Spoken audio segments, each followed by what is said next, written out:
Salam Bapak Ibu Saudara dikasih Tuhan. Kembali kita berjumpa di dalam ibadah kita, dan tiba saatnya kita akan mendengarkan firman Tuhan.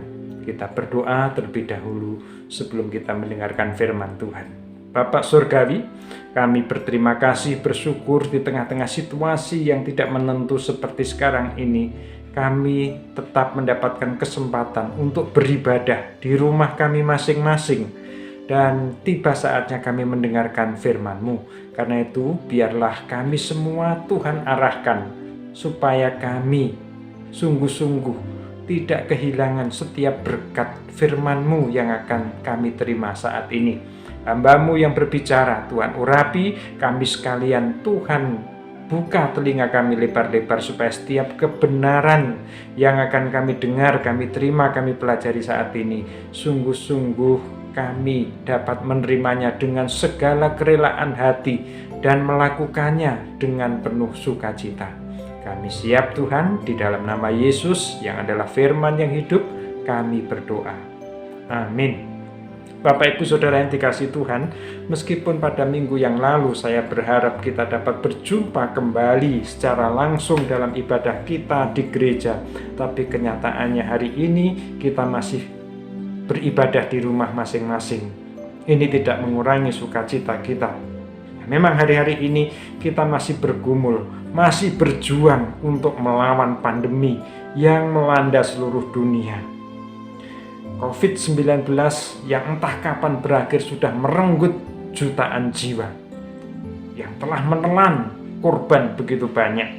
Tetapi, tahukah saudara, tahukah kita semuanya, bahwa kita sebenarnya juga harus berjuang melawan hal-hal yang bisa menghancurkan kita di luar COVID-19 yang saat ini sedang kita perangi.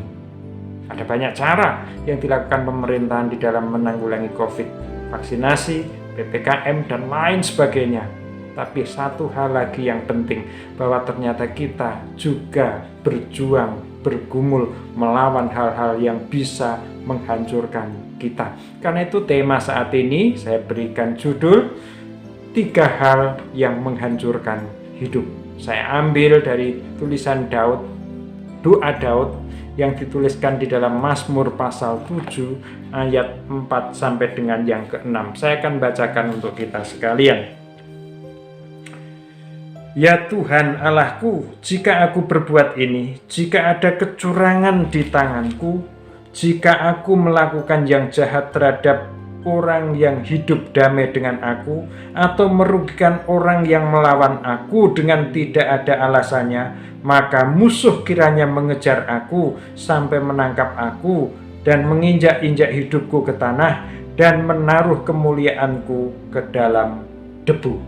Ini adalah doa Daud.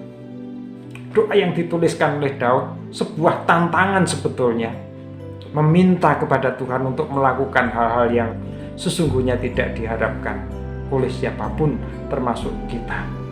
Apa 3 hal yang bisa menghancurkan hidup manusia itu? Yang pertama, tangan yang curang. Daud menuliskan hal itu di dalam Mazmurnya tadi, pasal 7 ayat yang ke-4.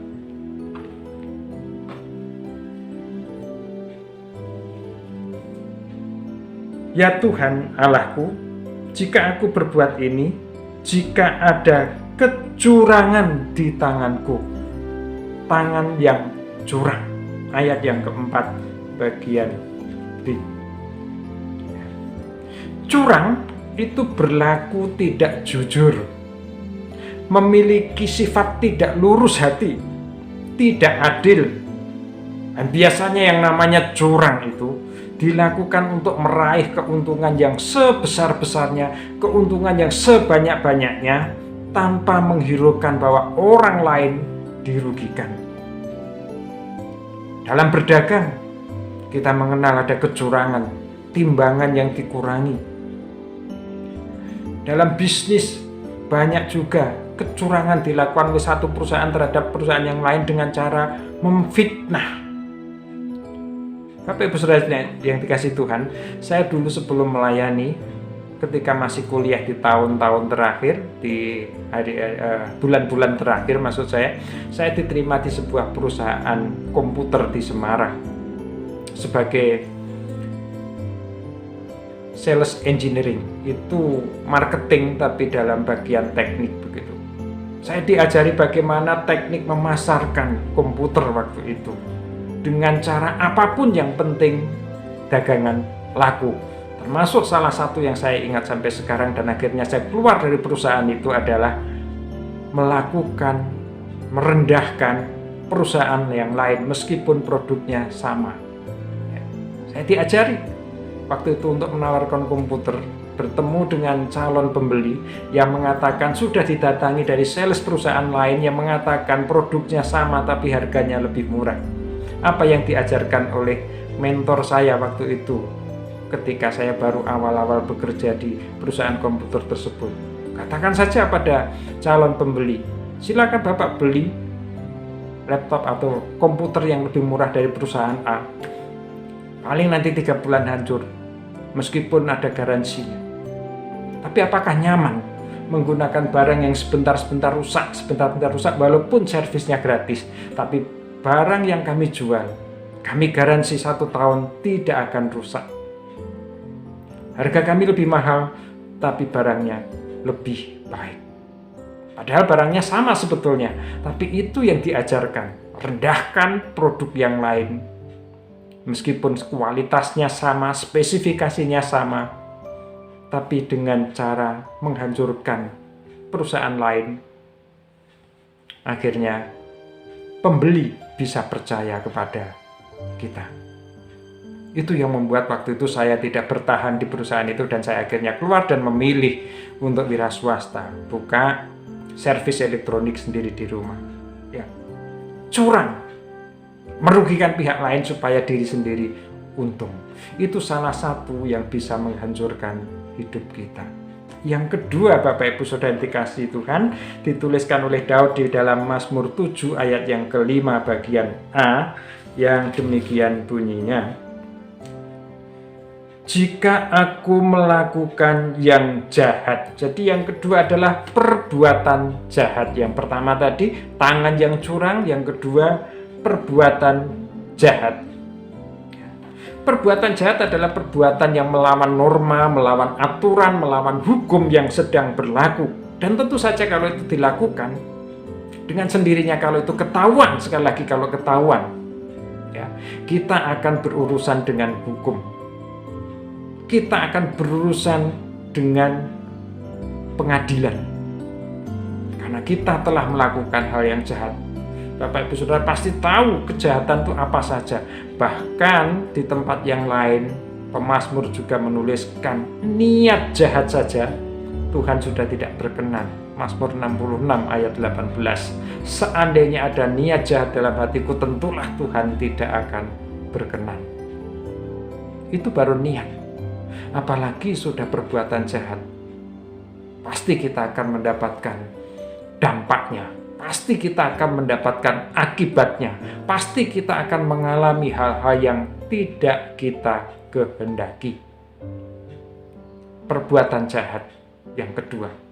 Jadi yang pertama sekali lagi tangan yang curang, yang kedua perbuatan jahat, dan yang ketiga merugikan lawan. Ini sesuatu yang unik, sesuatu yang sangat berbeda, sesuatu yang membedakan iman kekristenan dengan yang lain. Tidak ada nilai yang seperti ini dimanapun kecuali di kekristenan. Ini berbicara tentang lawan, berbicara orang yang memusuhi kita, berbicara orang yang telah memberikan perlawanan, boleh juga aniaya kepada kita. Tapi firman Tuhan mengatakan, Daud secara khusus mengatakan, kalau merugikan lawan, Tuhan tidak berkenan. Mazmur 7 ayat 5 yang bagian B, atau merugikan orang yang melawan aku dengan tidak ada alasannya. Orang merugikan kita, pantaskan kalau kita membalas? Pantaskah? Pantas juga kalau kita akan merugikan mereka. Kita merasa berhak untuk membalas, bahkan melawan orang-orang yang melawan kita, yang merugikan kita. Tapi firman Tuhan, Daud sendiri mengatakan,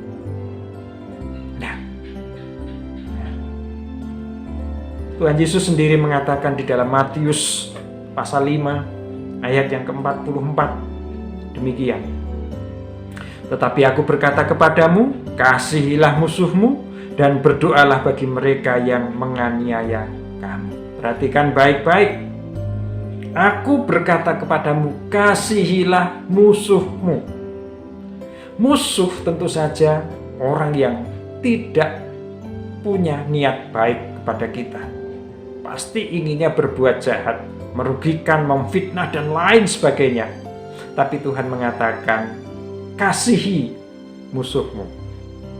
Dan berdoalah bagi mereka yang menganiaya kamu. Meskipun kita dianiaya, Kristus memerintahkan kita mendoakan, bukan mengutuk. Betapa tingginya nilai kekristenan, nilai moral kekristenan yang diajarkan Tuhan pada kita melalui Alkitab yang kita pegang tiap-tiap hari.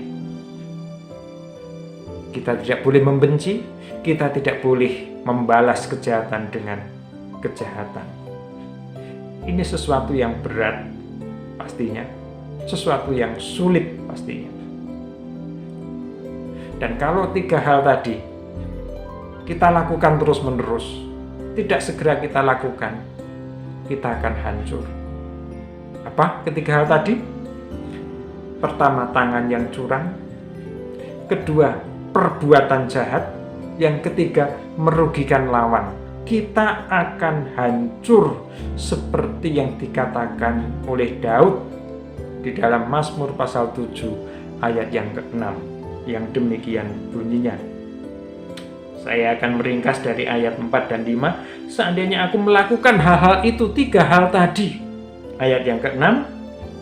Maka musuh kiranya mengejar aku sampai menangkap aku dan menginjak-injak hidupku ke tanah dan menaruh kemuliaanku ke dalam debu. Ada 3 hal yang membuat hidup kita rusak. Yang pertama, ditangkap musuh. Yang kedua, diinjak-injak. Yang ketiga, direndahkan.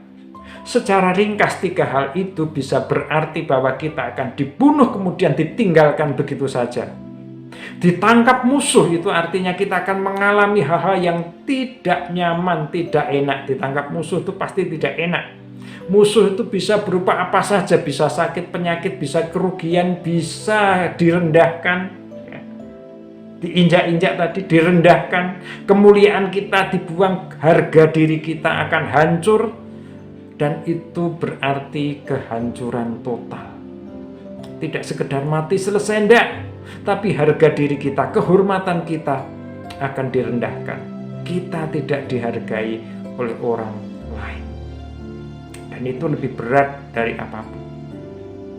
Itulah sebabnya banyak penjahat yang tidak suka atau menghindar sepenuhnya meskipun tertangkap, para koruptor, penipu, pembunuh, dan sebagainya. Mereka tidak ingin ditangkap karena kalau ditangkap akan dipenjara. Di penjara itu artinya direndahkan serendah-rendahnya.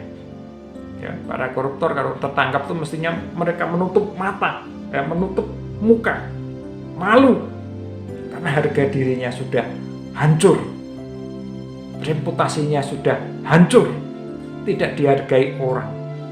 Pasti akan direndahkan orang, pasti akan tidak dianggap oleh orang lain. Dan itu yang terjadi kalau 3 hal tadi terus kita lakukan. Dan uniknya, apa yang dituliskan Daud tadi sebetulnya adalah sebuah doa. Karena itu tadi bunyinya, saya baca lagi dari ayat 4 Mazmur pasal 7. Ya Tuhan Allahku, perhatikan, ini adalah seruan doa. Kalau kita berdoa kan, ya Tuhan. Daud pun mengatakan, ya Tuhan Allahku, jika aku berbuat ini itu berbuat 3 hal tadi. Jika aku curang, jika aku jahat, jika aku merugikan lawanku, maka biarlah musuh menangkap aku, menginjak-injak aku, merendahkan aku. Bapak Ibu Saudara yang dikasihi Tuhan, ini sebetulnya adalah langkah iman dari Daud, supaya dia tetap ada di dalam arahan Tuhan, supaya dia tetap hidup kudus, supaya dia tetap hidup di dalam ketaatan. Dia meminta kepada Tuhan hal yang tidak ringan. Dia seolah-olah menantang Tuhan. Tuhan, kalau aku jahat, kalau aku curang, kalau aku merugikan lawan, biarlah musuhku menangkap aku, menginjak-injak aku, kemuliaanku dicampakkan. Tidak apa-apa kalau memang aku kedapatan seperti itu. Dengan kata lain, Daud sebetulnya lebih memilih meminta mati kepada Tuhan kalau dia akan melakukan hal-hal tersebut, supaya tidak jadi melakukan itu. Tuhan, aku lebih baik mati daripada melakukan hal-hal tersebut. Aku pilih mati daripada aku curang, daripada aku jahat, daripada aku melakukan hal-hal yang merugikan lawanku sekalipun. Lebih baik panggil aku, supaya aku tidak melakukan itu. Pendiri dan sekaligus pemimpin pertama dari Campus Crusade atau Lembaga Pelayanan Mahasiswa Indonesia, di mana saya dan istri melayani, mempunyai komitmen yang sama. Pak Bill Bright almarhum selalu berdoa, Tuhan, ambillah aku, bila Engkau mengetahui aku akan melakukan hal-hal yang tidak berkenan kepada. Doa yang luar biasa, doa yang meminta kepada Tuhan untuk menghentikan kejahatannya, supaya tidak melakukan niat jahat, dan dia lebih memilih untuk mati. Bapak Ibu Saudara yang dikasihi Tuhan, biarlah kita semuanya memiliki tekad yang sama untuk berani mengambil langkah iman, tetap hidup kudus dan meminta kepada Tuhan supaya menghentikan langkah keberdosaan kita, menghentikan niat jahat kita. Bagaimanapun caranya, karena lebih baik memang kita langsung kepada Tuhan daripada kita ditangkap musuh, diinjak-injak, direndahkan, kemuliaan kita ditaruh di dalam debu. Lebih baik langsung bertemu Tuhan di dalam kemuliaan kekal. Kiranya Allah memberikan pada kita kekuatan dan keberanian untuk tetap hidup walaupun banyak tantangan, tetap hidup benar walaupun banyak tantangan. Tuhan Yesus memberkati, Tuhan Yesus menguatkan kita semuanya. Mari kita berdoa. Bapa kami yang di surga, terima kasih untuk firman-Mu yang mengingatkan kami, bahkan menantang kami, untuk kami tidak main-main dengan dosa, untuk kami tidak curang, untuk kami tidak jahat, untuk kami tidak merugikan lawan, karena hal-hal itu bisa menghancurkan hidup kami secara utuh, menghancurkan kami sepenuhnya. Daud memilih untuk kembali kepada Tuhan daripada dibiarkan hidup tapi melakukan hal-hal yang jahat seperti itu. Karena itu Engkau menolong kami, memberikan kekuatan pada kami, keberanian kepada kami untuk terus hidup di dalam kebenaran. Meskipun hidup di dalam kebenaran pasti banyak tantangan, pasti banyak perlawanan dari si jahat. Tapi kami tahu kami tidak sendirian. Tangan Tuhan menopang, tangan Tuhan menuntun. Tangan Tuhan terus menolong kami, bahkan akan memberikan jalan keluar di dalam setiap pergumulan yang kami ada. Yang jelas kami tidak mau hancur hidup kami, tetapi kami ingin hidup di dalam kebenaran. Saudara-saudara yang dikasihi Tuhan, kita akan mengakhiri ibadah kita. Arahkan hati kita dan terimalah berkat dari Tuhan. Kasih karunia dari Tuhan Yesus Kristus, yang melalui pengorbanannya kita mendapatkan kehidupan kekal. Berkat-berkat dari Allah Bapa, sumber segala berkat, akan melimpahkan yang terbaik dari tempat tinggi kepada kita. Baik itu berkat-berkat jasmani, berupa kesehatan, pekerjaan kita. Demikian juga dengan berkat-berkat rohani, damai sejahtera sukacita dilimpahkan atas kita.